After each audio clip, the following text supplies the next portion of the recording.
Have you ever heard the saying, what goes around comes around? Well, today's story is a perfect example of that.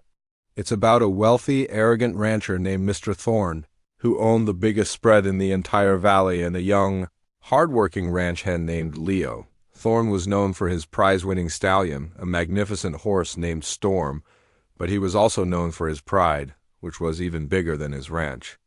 Leo, on the other hand, had nothing to his name but a kind heart, a strong work ethic, and an incredible way with animals. He'd grown up poor, but he had a spirit that money could never buy. Leo had been working at the Thorne Ranch for a couple of years. He did the toughest jobs without complaint, from mending fences under the scorching sun to tending to the sick livestock late at night. More than anything, Leo loved the horses, and he had a special bond with Storm. He saw the spirit and intelligence in the stallion's eyes, something Thorne only saw as a trophy to show off. Thorne would often mock Leo for his gentle approach.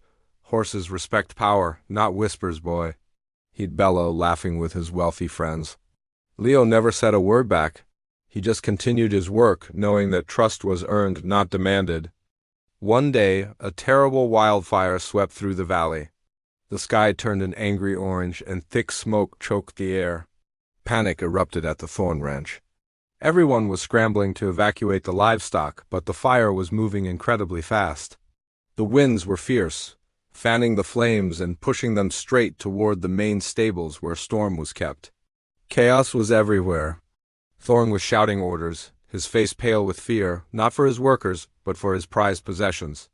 In the confusion, a heavy beam in the stable collapsed, trapping Storm inside his stall.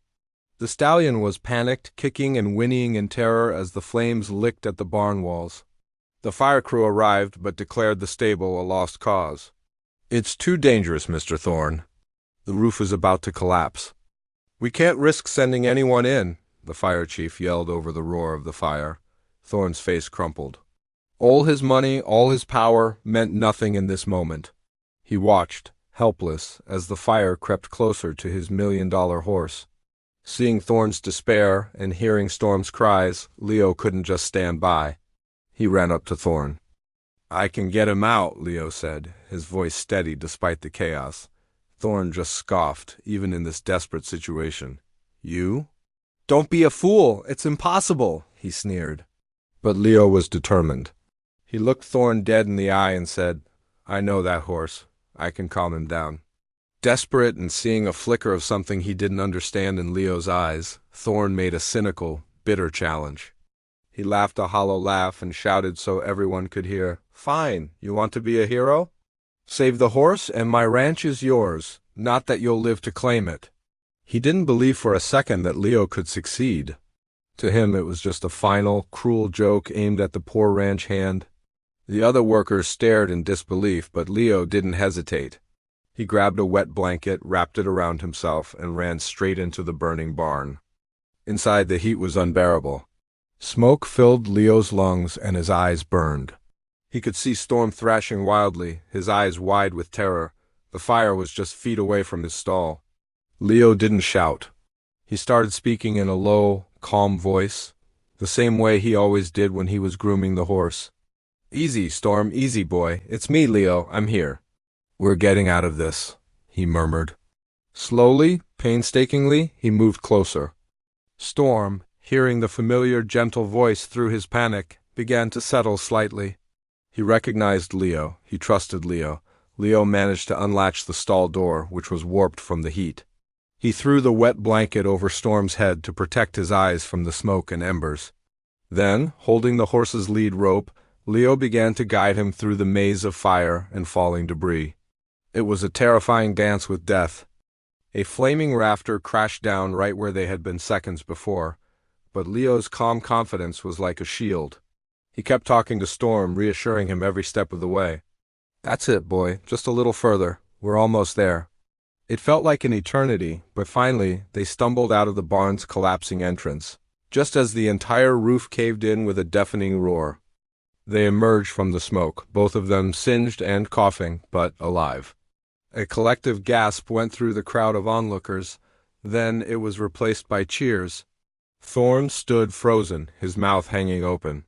He stared at Leo, the poor, insignificant ranch hand, standing there with his prized horse. He had saved the one thing Thorn valued most, after Thorn himself had given up.